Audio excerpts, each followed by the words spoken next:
Two little boys, only 9 years old. No father to hold their hands. A mother working day and night, with nothing but love in her heart.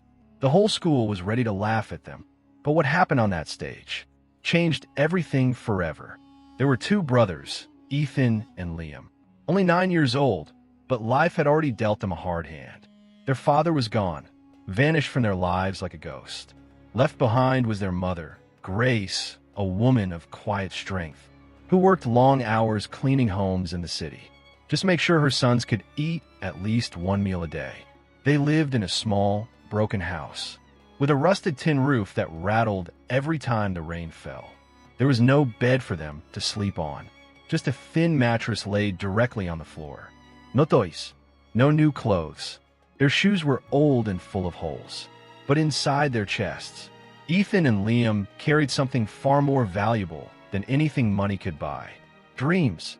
Each morning, Grace would gently wake them, carefully brush the dust off their worn uniforms, and whisper with a voice filled with love, "Go, my sons. Never bow your heads. Your soul is richer than gold." But the world outside was not kind. At school, other children called them names, mocked their dirty shoes, their patched-up shirts.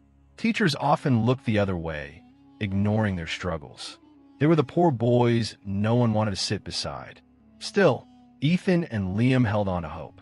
One day, a notice appeared on the classroom board. Talent show. Each class must perform. The whole school buzzed with excitement. But for Ethan and Liam, it was a source of dread.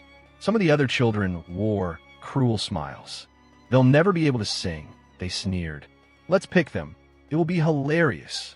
Maybe their mom can come too in her ragged clothes."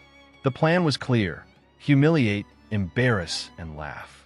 Ethan and Liam went home frightened, unsure of what to do. But their mother, Grace, listening quietly, made a decision. She walked to the corner of their small house and reached for something she hadn't touched in years. An old guitar, her husband's last gift. "We will sing," she told her sons, "with truth, with all our hearts." That night, under the dim light of a single bulb, the mother and her two boys practiced. Their voices raw, untrained, but full of emotion, blended into a song of hunger, loss, and hope. They sang of their father who had left, of their mother's worn hands, scarred but full of love, and of the dreams that kept them alive. The music echoed through their tiny home, carrying with it a message. They would not be broken by cruelty. Together, they were stronger than any insult or laughter. The day arrived. The school hall was packed. Children, parents, teachers, all waiting, many eager to see Ethan and Liam stumble. The brothers stepped onto the stage, hearts pounding. Behind them, their mother appeared, wearing an old, stained dress, her hair tied loosely, guitar in hand, trembling slightly but determined. Whispers spread quickly. "Look at her. She smells. This will be a joke." But then, silence. The mother sat down and strummed the guitar once. The boys took the microphone, and then they sang. Not just a song, a story. Their voices told of long nights without dinner, of cold mornings with no warm clothes, of a mother who sacrificed everything, and of two brothers who refused to give up. The melody was haunting, pure, painful, beautiful.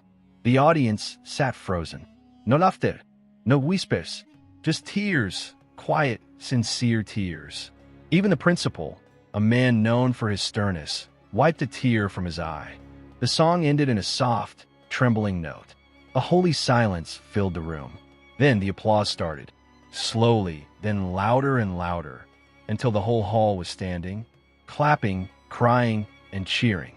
The principal stepped forward, took the boys' hands, and looked at their mother. "You have not just raised singers," he said. "You have raised souls." The school offered to pay for Ethan and Liam's education. They offered Grace a job.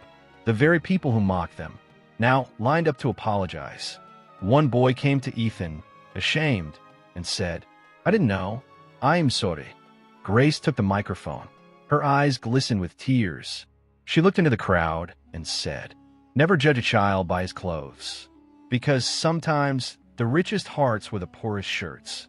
Her words echoed long after the applause died away.